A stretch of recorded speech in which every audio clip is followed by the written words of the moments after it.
delante de tu palabra te pedimos por favor que no nos dejes perdernos de lo que Jesús quiso decirnos aquí. Y que por favor ilumines nuestros corazones y nuestras mentes para que nosotros podamos saber qué es lo que tú demandas de nosotros ahora. Por favor, danos sabiduría y dirige nuestros pensamientos en este asunto que es tan importante y que tu siervo que tu Hijo Jesús dedicó tanto y tan enfáticamente habló a sus discípulos.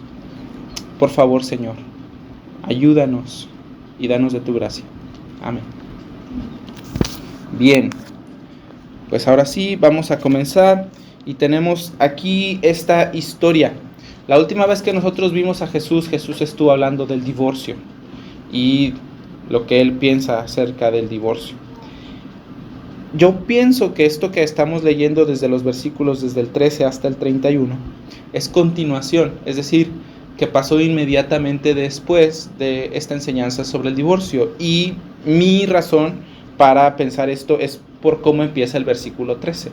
¿Ya se dieron cuenta con qué palabra empieza el versículo 13? ¿En qué estamos? En Marcos 10, 13. ¿Con qué palabra empieza? ¿Sobre los niños? Ajá. Una palabrita, ¿cuál es? Y, exacto. Entonces cuando pasa esto y lo otro, ¿me explico? Van juntos. Ajá. Entonces inmediatamente después del divorcio le presentan niños a Jesús para que los toque. Ajá.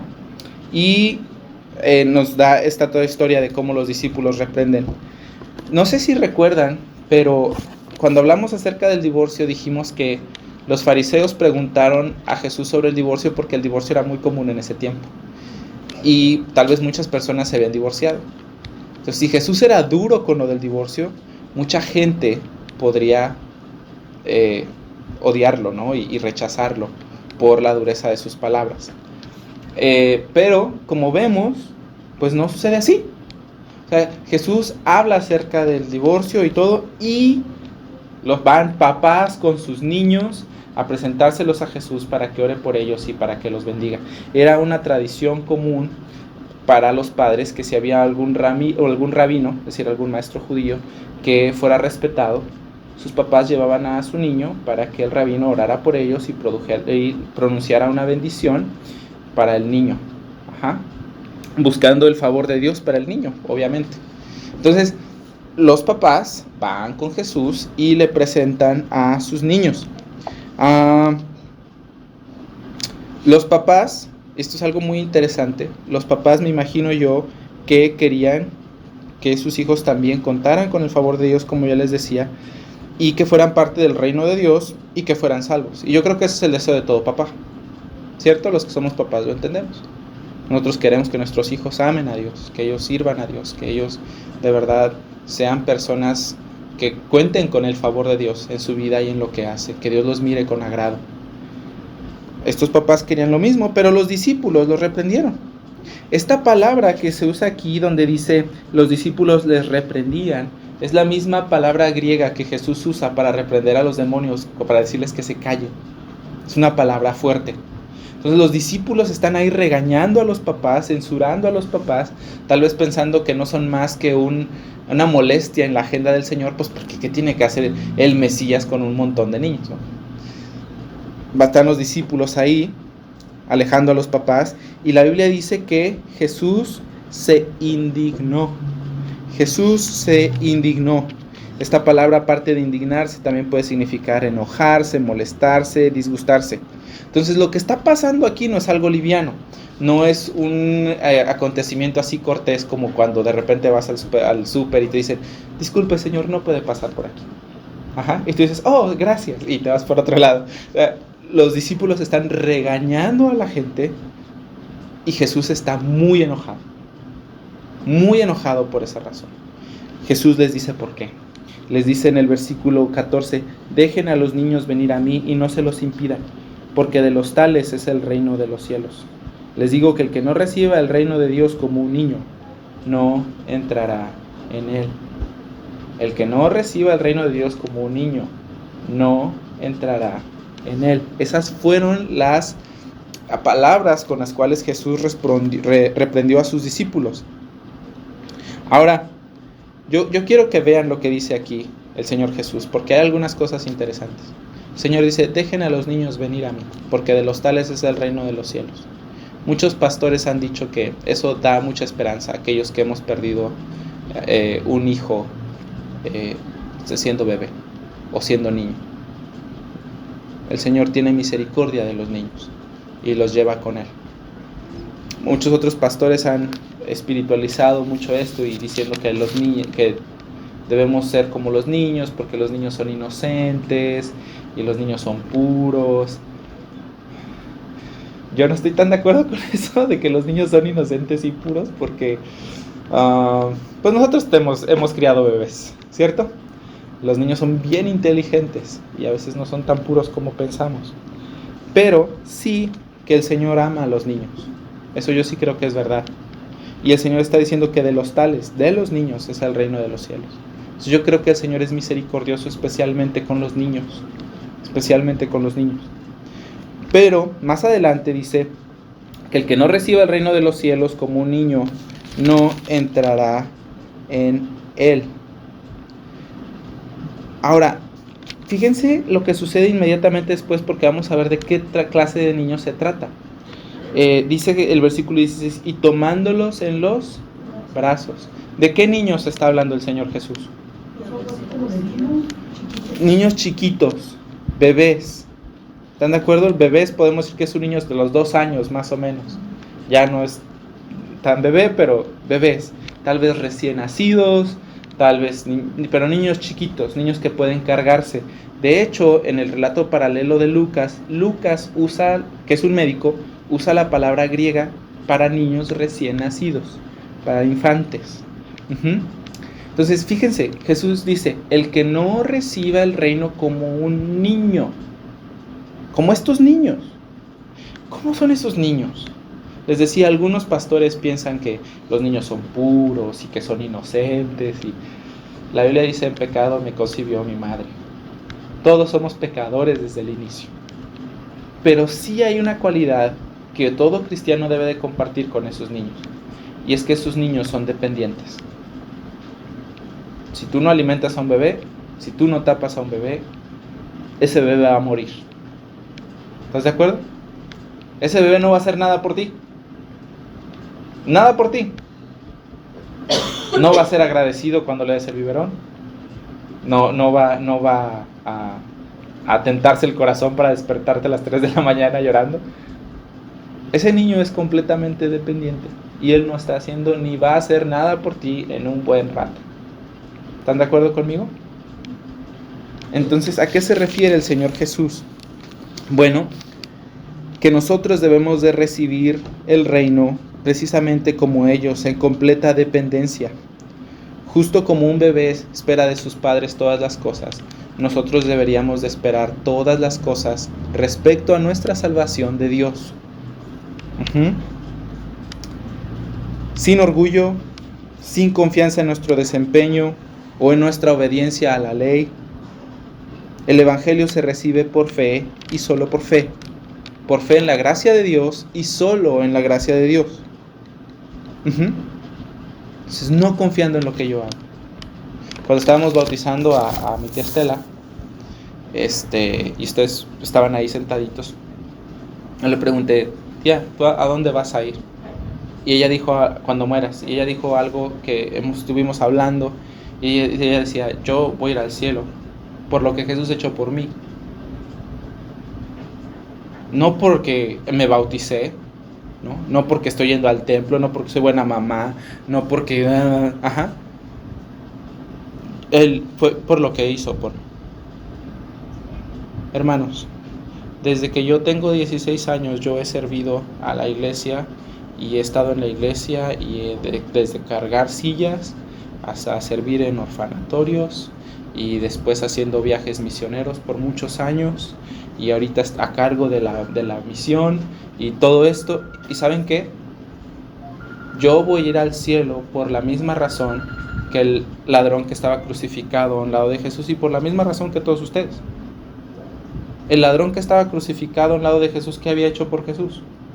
Nada. ¿Se bautizó? No. Él era el hombre más vil, sin ningún mérito posible o imaginable. Él estaba muriendo de la peor manera porque era un criminal muy malo.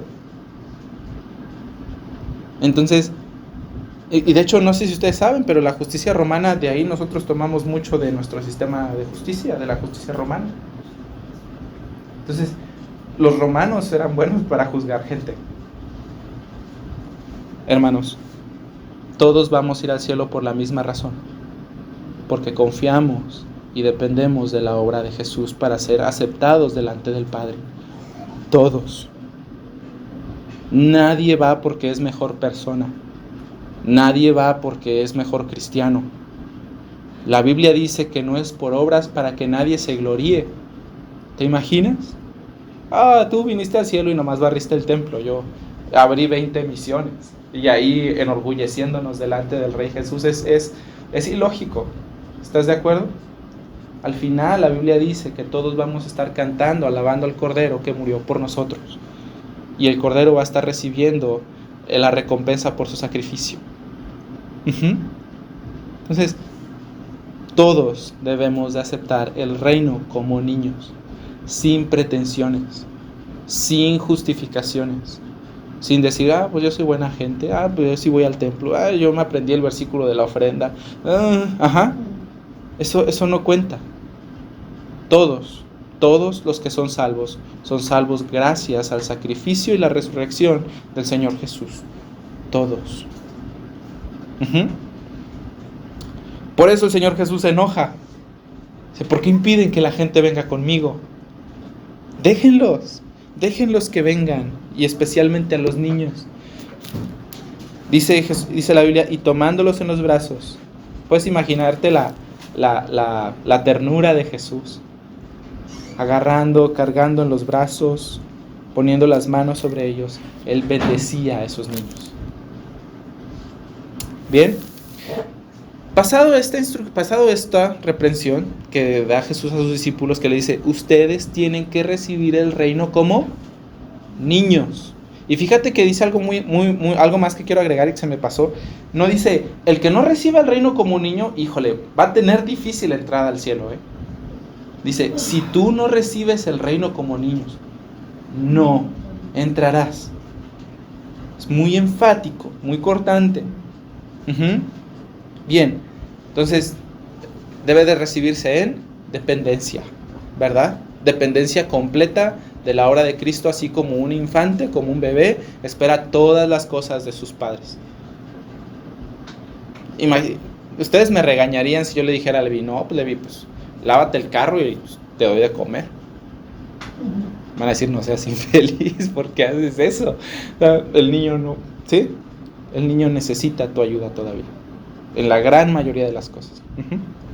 Bien. Vamos a avanzar entonces. Y dice, después de esto, dice, al salir él para seguir su camino. ¿Te fijas cómo estos son eventos secuenciados? Al salir él para seguir su camino, vino uno corriendo. Y este uno es importante que nosotros sepamos quién es. Si nosotros revisamos los relatos alternativos de Mateo y Lucas, nosotros nos vamos a dar cuenta que este uno que vino con Jesús es un joven. Su nombre joven. Eso dice Mateo 19:20, que él era joven. Número 2, nosotros sabemos que él era un principal entre los judíos, según lo que nos dice el Evangelio de Mateo también. Ahora, un principal, ¿qué significa eso?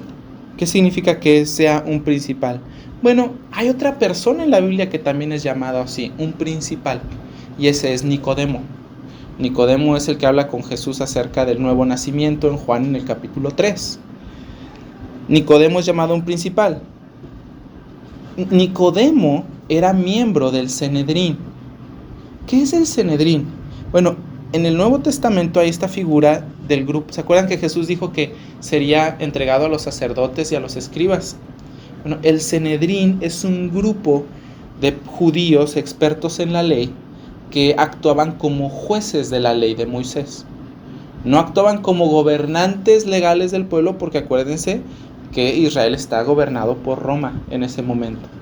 Pero ellos sí ven y juzgan casos legales concernientes a la ley judía.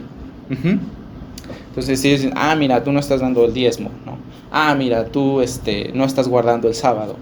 Y ellos actuaban como jueces en ese sentido. Bueno, ellos son un grupo que actúa como jueces. Tal vez este muchacho pertenece a ese grupo, que es de los principales. Tal vez es un líder de su sinagoga. No sabemos con exactitud, o por lo menos yo no sé bien qué es esto, pero él era una persona importante, era una persona influyente. Si él era líder de una sinagoga o si él era miembro del Sanedrín, él era una persona muy capaz en lo que el Antiguo Testamento significa. Nosotros hemos visto a los fariseos que son listos con la ley de Moisés y que saben cómo usarla bien para tentar a Jesús más que nada. Pero ellos saben muchas cosas y son muy religiosos, ¿cierto? Entonces, este joven es de ese tipo de personas. Y algo que también sabemos aquí en Marcos, que nos dice en el versículo 22, dice que él tenía muchas posesiones. Él era rico. Entonces, este es un hombre joven, es un hombre influyente, es un hombre muy inteligente, muy capaz, y él aparte es rico. Él tiene el paquete completo, ¿no? O sea, todo. Bien.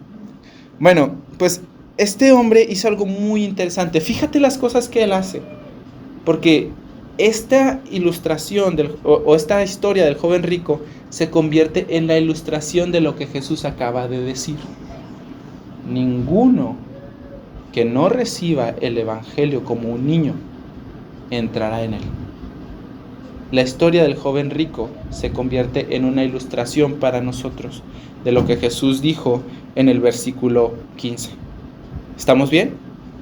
Fíjate, ¿qué hace este joven? Bueno, lo primero que hace este joven es que dice que en el versículo 17, al salir él para seguir su camino, vino uno corriendo. Este cuate venía corriendo a todo lo que daba. Pero en la cultura judía, pues ellos usaban túnicas. Y si era un principal, usaban túnicas más largas. Entonces, para correr, necesitabas agarrarte la túnica, levantarte y correr. En la cultura judía, era mal visto que las personas se dejaran ver las piernas. Entonces, podría ser para él mal visto, incluso vergonzoso, y más siendo él uno de los principales de la sinagoga, ¿no? Verlo correr ahí, viéndole los chamorros, y qué vergüenza, ¿no? No le importó. Él corrió a Jesús. Y hasta aquí todo va bien. ¿Estás de acuerdo conmigo? Bien. ¿Qué es lo segundo que hizo? La Biblia dice ahí, hincando la rodilla delante de él. Él se hincó delante de Jesús. Una actitud bien distinta a la de los otros fariseos. ¿Estás de acuerdo? Ellos están ahí peleando con Jesús, odiándolo. Y él llega y le dice, y se hinca, mostrando respeto y honrando la majestad de Jesús. Y después le le preguntó, Maestro bueno. Fíjate cómo llama a Jesús. Maestro bueno. Él entendía que Jesús era un maestro de la ley y que él era bueno. Él entendía eso de Jesús. Él no fue solo amable, también fue respetuoso con Jesús como ningún otro diligente que yo me acuerde ahorita. Bien. Pero él también hizo una pregunta. Él preguntó, ¿qué haré para heredar la vida eterna? Qué pregunta tan importante, ¿verdad? O sea, este cuate tiene todo. O sea, él está haciendo todo bien. Dice, ¿qué haré para heredar la vida eterna? Él reconoció su necesidad de salvación. Y en este punto, él está muy avanzado, mucho más avanzado que cualquier persona promedio. Las personas promedio piensan que se van a ir al cielo porque son buena gente, porque se portan bien. Él entiende que no. Él sabe que no tiene salvación. Aunque él es un dirigente, aunque él es uno de los principales, y aunque él sabe muchas cosas de la Biblia, él entiende que todavía no tiene vida eterna. Entonces se acerca con Jesús y le dice: ¿qué haré para heredar la vida eterna? Buena pregunta, ¿no? Y lo último, él fue a buscar a la persona correcta. Él, sin cuidar su reputación, acudió a Jesús con humildad a la vista de todos. Nicodemo lo hizo en la noche, cuando nadie lo veía. Él lo hizo a la vista de todos. Y nosotros podríamos pensar que él es el candidato perfecto para ser uno de los seguidores de Jesús. ¿A poco no? Tiene todo este cuate. Tiene todo. Es respetuoso, reconoce la majestad de Jesús, es listo, sabe, comprende su necesidad de la salvación. Muy bien. Hasta aquí vamos muy bien. ¿Cierto? Exacto. Pero fíjense, Jesús es bien buena onda. Y lo que Jesús hace es que confronta al joven con la ley. Fíjense la respuesta de Jesús, bien interesante, porque dice, Jesús le dijo: ¿por qué me llamas bueno? No hay ninguno bueno sino solo Dios.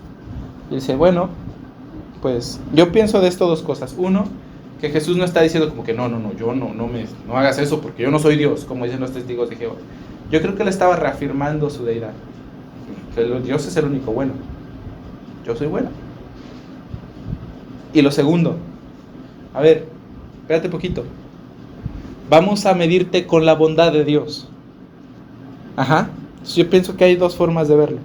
O sea, no te rijas por lo que hizo un maestro, sino por Dios, que Él es bueno de verdad. Entonces Jesús empieza y le dice: bueno, si tú quieres ser salvo, pues guarda los mandamientos.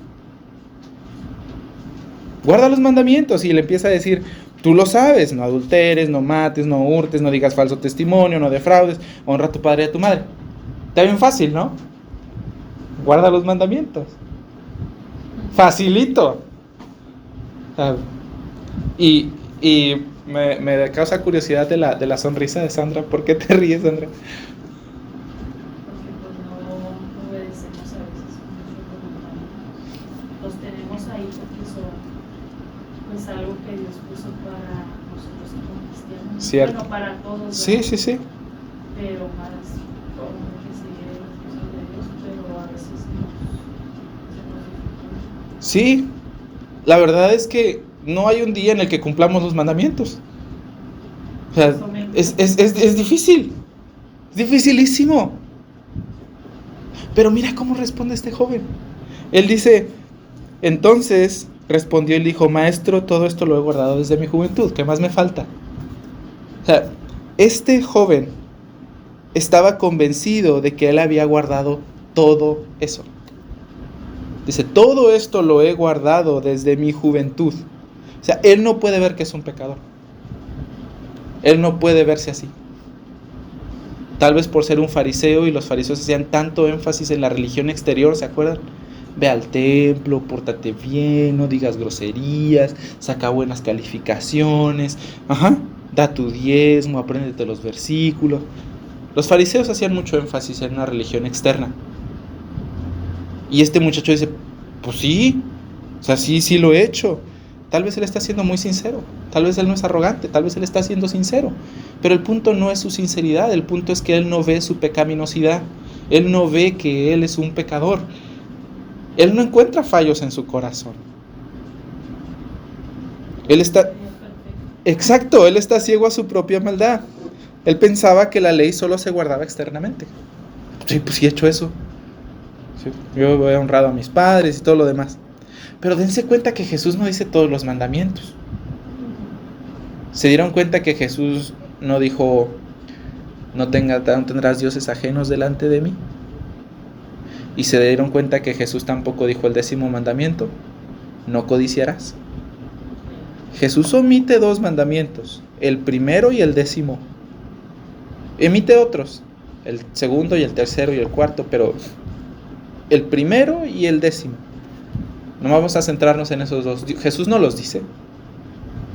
¿Por qué? Bueno, yo creo que Jesús está intentando que este joven de verdad sea confrontado con su corazón pecaminoso y que él vea que no cumple la ley. No la cumple. Una cosa te falta, le dice Jesús. Vende todo lo que tienes, dáselo a los pobres y tendrás tesoro en el cielo. Entonces, ven y sígueme tomando tu cruz. A ver, como que vamos a ver cómo está tu corazón con las riquezas. Déjalas. Y él dijo, no. Pero, ¿a poco no es bien raro? Porque pareciera que Jesús no quisiera que él venga que este joven venga con él. Lo que él hace es muy distinto a lo que hemos escuchado muchos de nosotros acerca de cómo evangelizar gente. ¿A poco no? Los pastores o las personas en la radio o en la tele, ven a Jesús y si te sientes triste, Él llenará tu corazón, solo ven a Él y acéptalo como tu Salvador. ¿Y te das cuenta? O si tienes problemas en tu matrimonio, ven, Jesús puede restaurar tu matrimonio. Muy diferente. O el clásico Jesús te ama, ¿verdad? De luego decir, no, sí, es que Jesús te ama. Y Jesús no lo hace así. Tal vez nosotros juzgaríamos mucho el modelo de Jesús de ser muy duro. Pero Jesús está haciendo algo lleno de amor. ¿De qué le serviría a este joven decirle, sí, vente, vámonos? Y que él siga pensando que es perfecto y que hace todo bien. Va a perderse. Se va a ir al infierno si él no entiende eso. Porque cuando sea juzgado, Dios va a ver su corazón, como dice Hebreos 4:13, que todo estará desnudo delante de aquel a quien habremos de dar cuenta. Dios va a ver el corazón de este joven y lo va a juzgar y se va a perder. Entonces Jesús está confrontando a este joven con la ley. Y eso es algo que a veces no hacemos cuando hablamos del evangelio con la gente. Porque no queremos ser rudos, porque no queremos incomodarlos, porque no queremos, ser... A veces hasta juzgados, ¿no? Sí, o ser... ¿Quién es este? Esto de yo lo tengo así muy metido en la cabeza, esto de ser políticamente correcto, de no ofender, Entonces, Jesús lo hace de manera distinta. Él apunta al corazón del joven. No a su actitud, no a sus acciones, sino a su corazón. Y es lo que nosotros también debemos de hacer al evangelizar a la gente. Apuntar a su corazón y confrontarlos con la ley. Jesús quería que se enfrentara con esta realidad porque entonces él entendería que no ha hecho todo perfecto, que necesita un Salvador. Y de hecho la ley se nos fue dada para eso. La ley no se nos fue dada para que al seguirla nosotros seamos salvos. La ley no salva a nadie. La ley fue dada a nosotros para que nosotros pudiéramos entender nuestra necesidad de un Salvador. Para eso se nos fue dada la ley. Para que nosotros, viendo nuestro propio corazón, digamos, pues he fallado y he fallado mucho. No puedo salvarme. Hay muchas personas que han ido a Jesús como este joven. Buscando todo. Buscando paz, buscando consuelo, propósito, esperanza, felicidad, pero sin reconocer que son malvadas y que necesitan un Salvador. No, es que, X. Como les dije hace ratito, ven y Jesús va a arreglar tu matrimonio. ¿Han escuchado de alguna vez del Evangelio de la Prosperidad? ¿No? Bueno, pues es precisamente eso. Que si tú vienes a Jesús, si tú haces ciertas cosas, Dios va a prosperarte. Lo que tú quieras. Buen matrimonio, buenos carros, buena familia. Pero un evangelio así, un evangelio que toma a Jesús como una herramienta para satisfacer las necesidades de mi corazón, no hace que las personas amen a Jesús. Hace que las personas amen las cosas que su corazón malvado ya quería de por sí. Ujú. Lo que está haciendo Jesús es poniendo a este joven en una situación de la que no puede escapar. Él necesita darse cuenta de que su corazón es malvado. Muchas personas van así, sin deseos de ser limpios de su rebeldía contra Dios, sin deseos de someterse a Jesús. Y saben que yo creo, los que han estado en la iglesia por muchos años, yo creo que por eso hay tanta gente tan fría, tan apática, sin ningún cambio significativo en sus vidas después de su, entre comillas, conversión. Ellos no están arrepentidos de nada.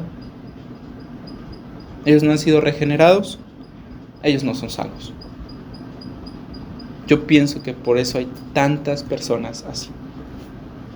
Porque fueron a Jesús como una muletilla para que les diera lo que quieren, sin que ellos reconocieran su necesidad de ser perdonados y ser acercados a Dios. Ellos no tenían arrepentimiento de nada. Y ellos no se arrepienten. A veces las personas dicen, pero oraste, entonces eres salvo. No, es que él sí iba a la iglesia y él sabe muchas cosas. Este joven también lo hacía. Hasta el versículo 17, todos estábamos enamorados de este chavo. Todos nosotros. Hasta que Jesús empezó a sacar lo que había en su corazón. Y es que este es el evangelio, hermanos. Que Cristo Jesús vino al mundo a salvar a los pecadores. Ese es el evangelio. ¿Se acuerdan cómo Jesús predicaba el evangelio en Marcos 1, 15 y 16? El reino de los cielos se ha acercado, por tanto, arrepentíos y creed en el evangelio. A menos de que las personas sean conscientes de su mal, ellos no van a buscar a un Salvador sinceramente. No lo harán.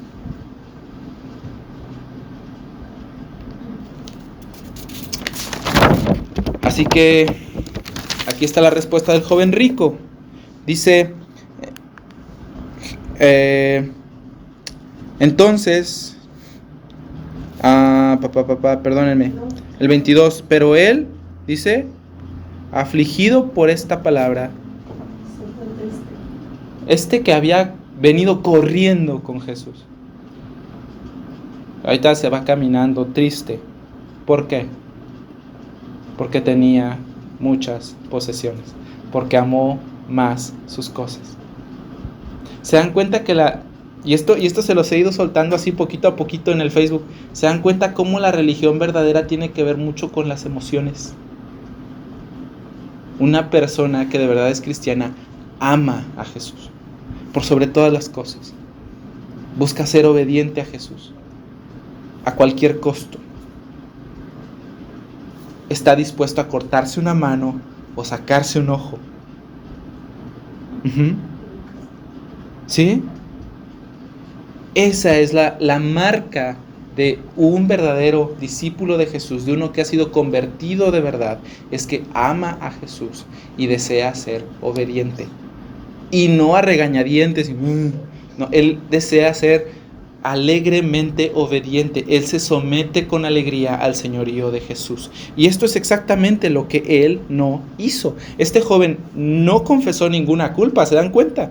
No dijo, sí, Señor, yo me equivoqué, hice esto mal, perdóname, como lo hemos visto con otras personas, como lo hizo María Magdalena, por ejemplo, cuando estaba a los pies de Jesús llorando, secándole sus lágrimas, lavándole los pies con sus lágrimas, secándolo con sus cabellos. Como el pecador de la parábola que Jesús habla, el publicano que está golpeándose el pecho y ni siquiera quiere alzar los ojos al cielo y dice, Señor, ten misericordia de mí porque yo soy pecador. Esa es una de las grandes marcas de un cristiano verdadero. Y la obediencia sincera. Entonces, él no confiesa ninguna culpa y él no se somete a Jesús. Jesús dice, vende tus cosas, ven, carga tu cruz, sígueme. ¿Y él qué hace? Se va. Él no se somete. Él realmente deseaba vida eterna, pienso yo. Pero él no estaba dispuesto a obedecer a Jesús. Él no quería arrepentirse ni someterse al señorío de Jesús. Él no quería. Ahora, nosotros no estamos enseñando salvación por obras, Date cuenta de esto. Lo que estamos diciendo es que los creyentes verdaderos no rehúsan reconocer sus pecados. Los creyentes verdaderos no rechazan el señorío de Jesús aferrándose a su pecado.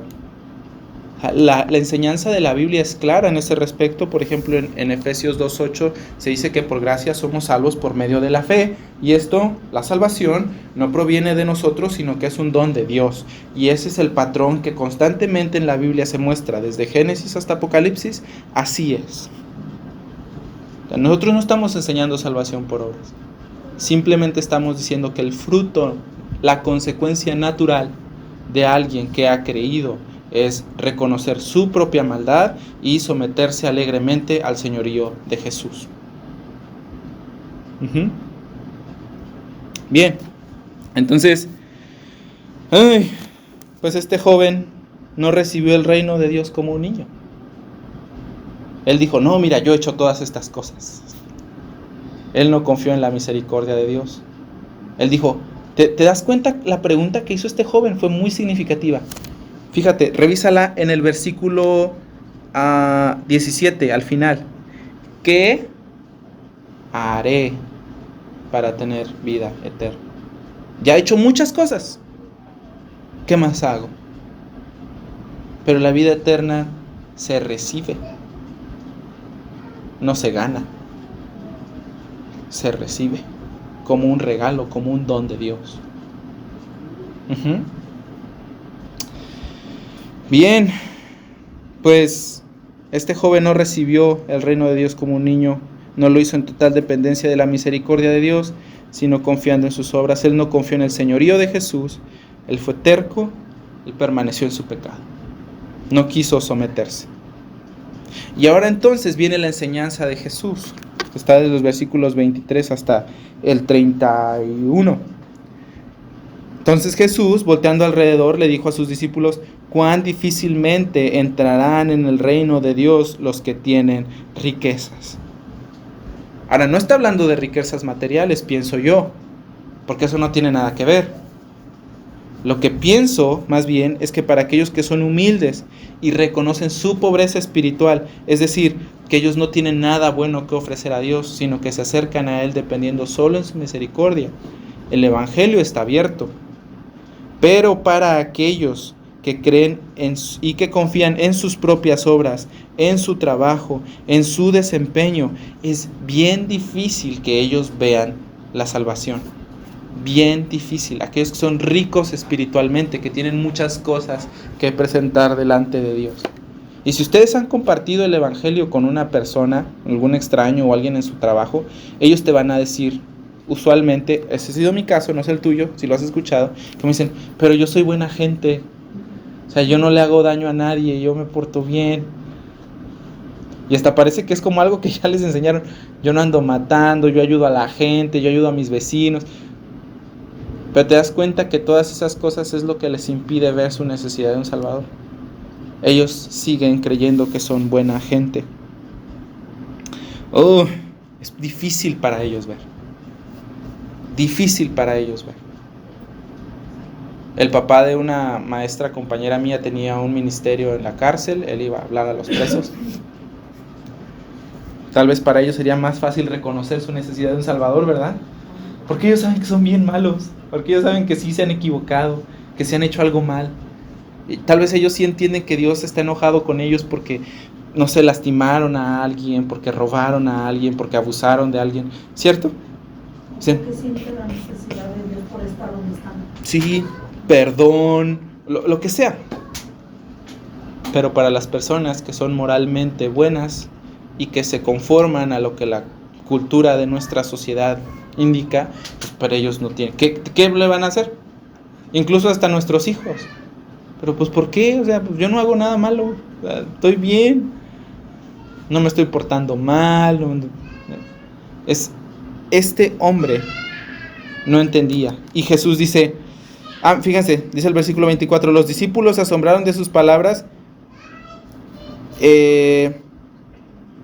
pero Jesús volvió a decirles, hijos, cuán difícil es entrar en el reino de los cielos a los que confían en las riquezas.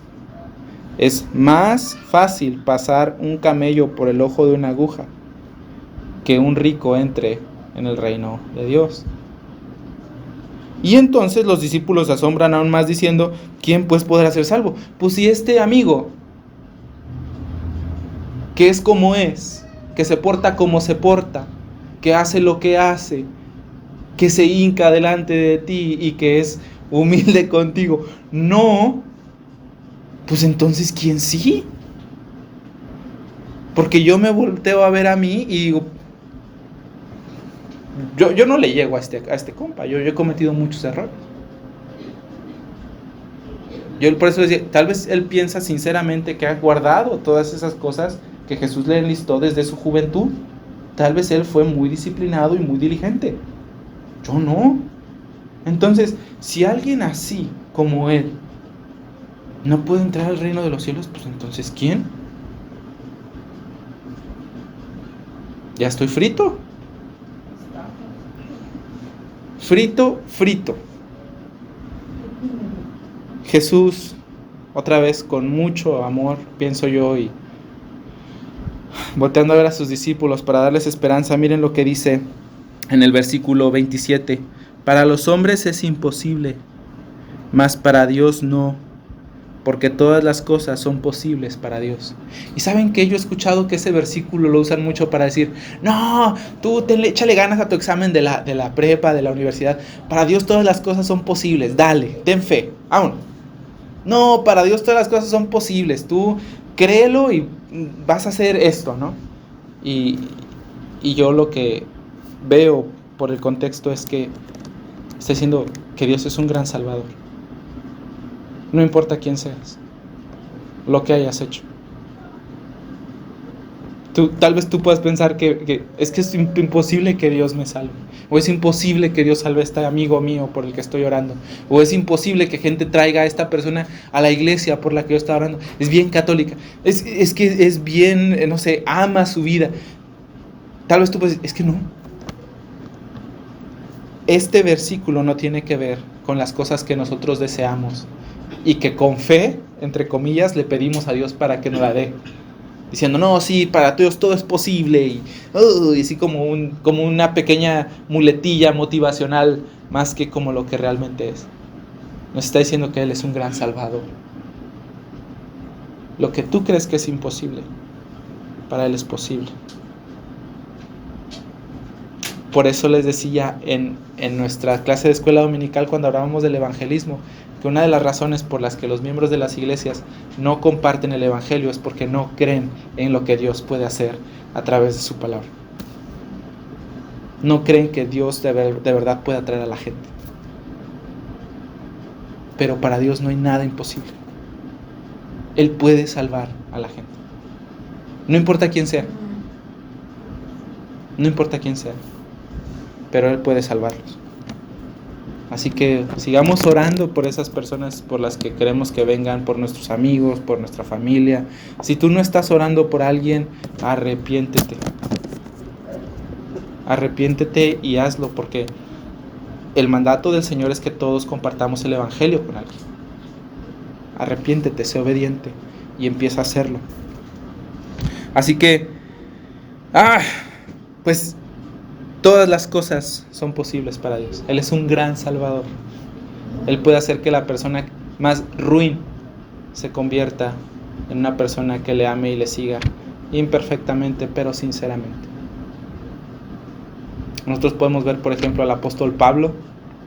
¿Te acuerdas? Que perseguía a los cristianos y los encarcelaba, y que cuando estaban matando a Esteban a pedradas, piedrotas así, él estaba ahí consintiendo la muerte de Esteban ahí.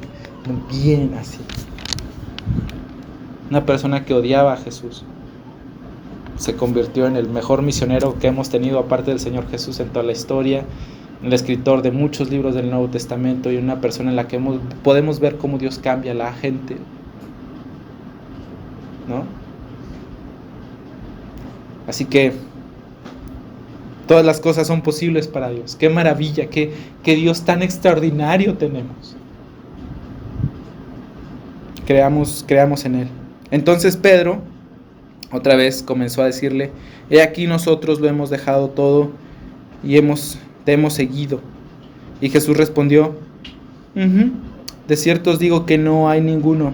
Escuchen bien esto, que haya dejado casa, o hermanos, o hermanas, o padre, o madre, o mujer, o hijos, o tierras, por causa de mí y del Evangelio, que no reciba 100 veces más ahora en este tiempo. Ah, caray. Entonces el Evangelio de la prosperidad sí existe, porque dice que recibiremos 100 veces más en este tiempo. Yo creo que no. Dice casas, hermanos, hermanas, madres, hijos, tierras. Y fíjate algo muy interesante, dice con persecuciones. El Señor Jesús agrega las persecuciones como una bendición. ¿Alguna vez has pensado eso? Que cuando alguien habla mal de ti por ser cristiana, que cuando alguien te rechaza por ser cristiana, que cuando te empiezan a hacer el fuchi por ser la santurrona o el santurrón del grupo, ¿eso es una bendición de Dios? Jesús en Mateo 5 dice: gócense y alégrense, porque así como los persiguen a ustedes, persiguieron a los profetas que fueron antes de ustedes. Significa que vas bien, porque Jesús dijo que el mundo ama lo que es del mundo, y que el mundo no nos ama porque nosotros no le pertenecemos al mundo. Es una confirmación de tu nacionalidad celestial. Así que lo que yo pienso que está diciendo aquí el Señor es que dice que nos reciba 100 veces más ahora en este tiempo. Es que, ¿cómo se los explicaré? Hace un tiempo fui con mi amigo Julio a una ciudad de Chiapas que se llama Simojovel, y ahí nos iba a recoger un hermano. El hermano no nos recogió porque no nos reconoció. El misionero con el que fuimos dijo que iban a ir unos misioneros que lo iban a ver en la plaza. El hermano pensó que eran misioneros gringos, y como él no vio mi altura, ni mi cabello rubio, ni mis ojos verdes, pues le siguió derecho. O sea, no nos reconoció. Yo le dije a Julio: fíjense, no sé, yo estoy muy mal, yo soy muy torpe. Yo le dije a mi amigo Julio: oye, pues si no, mira, hay una iglesia católica y nos podemos quedar a dormir ahí. Y mi amigo Julio me dijo: ¿por qué? Dijo: no, vamos a preguntarle a un taxista dónde hay una iglesia cristiana. Fuimos con el taxista, nos llevó a una iglesia cristiana, y curiosamente el misionero que estaba ahí es un misionero de la primera iglesia bautista de aquí. Entonces pues él conocía a varias gente, y ahí todos nos recibieron, nos dieron de comer, platicamos, nos reímos, como si hubiéramos sido familia desde siempre. Y mi amigo Julio decía: yo no sé por qué hay muchas personas que dicen que la iglesia no se ama. La verdadera iglesia se ama, incluso sin conocerse. Entonces, en otra ciudad a la que fuimos, que se llama Suchiapa, encontramos a una chica que se llama Pedra, pero le dicen Pedri porque se escucha más bonito. Ella vivía enfrente de la iglesia. Les digo vivía enfrente porque sus papás, cuando supieron que ella era cristiana, la sacaron de la casa. Su papá no le hablaba. Su mamá la veía y la dejaba entrar a la casa cuando su papá no estaba. ¿Saben dónde vivía? En la iglesia. ¿Y saben quién estaba cuidándola? El pastor.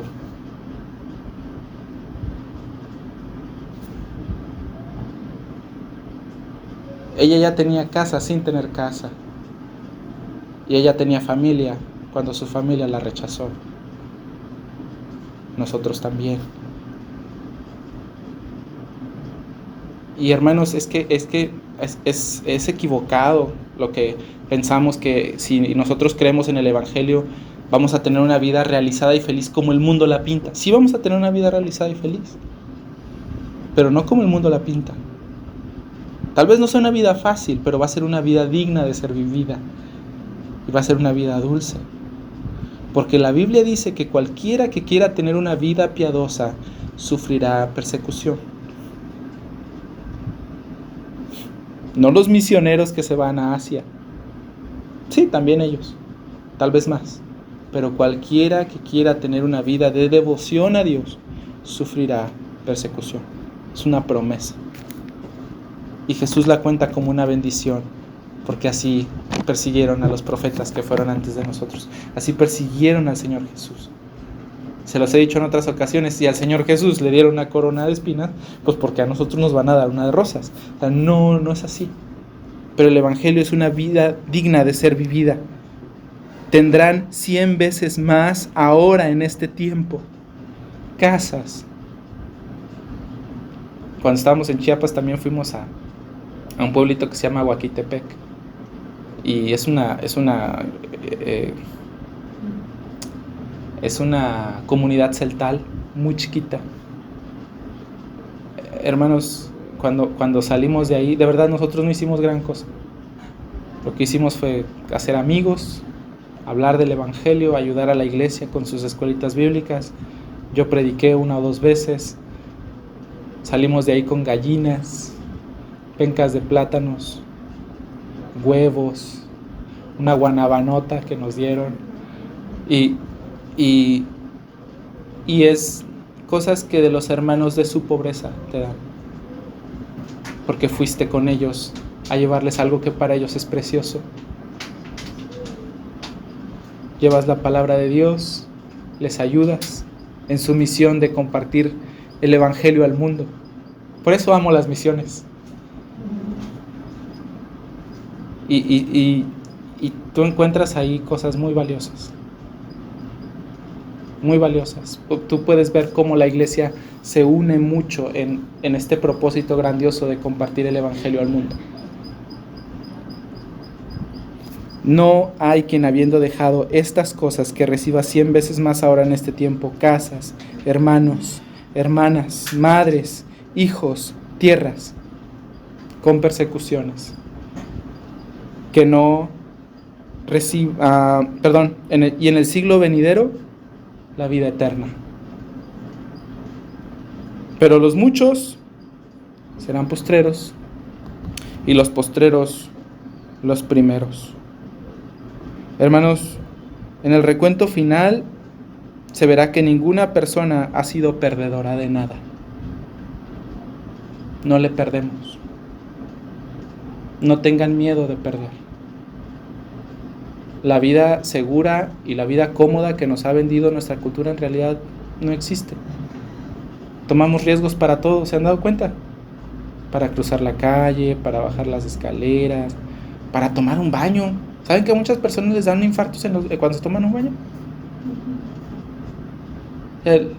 Vida segura y sin problemas no hay. No tengan miedo de perder algo. El riesgo está bien. Sean arriesgados, sean audaces.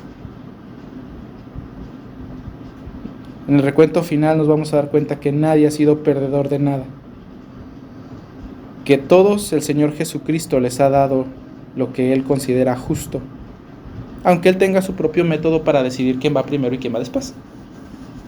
Los primeros serán los postreros los primeros. No sé muy bien cómo funciona eso. ¿Qué es postrero? Último. Los últimos primero, los primeros al final. Y así lo vemos, ¿verdad? Vemos a este hombre joven tan brillante que se perdió de tanto. Y vemos a estos pobres pescadores que sin muchas letras y arriesgando mucho siguieron a Jesús y lo tuvieron todo. Así que, como conclusión, quiero decirte algunas cosas. Primero, hermanos, compartan el Evangelio, pero confronten a la gente con lo que hay en su corazón, porque eso es lo único que los va a hacer reconocer su necesidad de un Salvador. Háganlo, no tengan miedo. La ley es el martillo que Dios usa suavizar el corazón humano. No tengan miedo. Sean amorosos, pero digan las cosas con verdad, sean sinceros, sean honestos.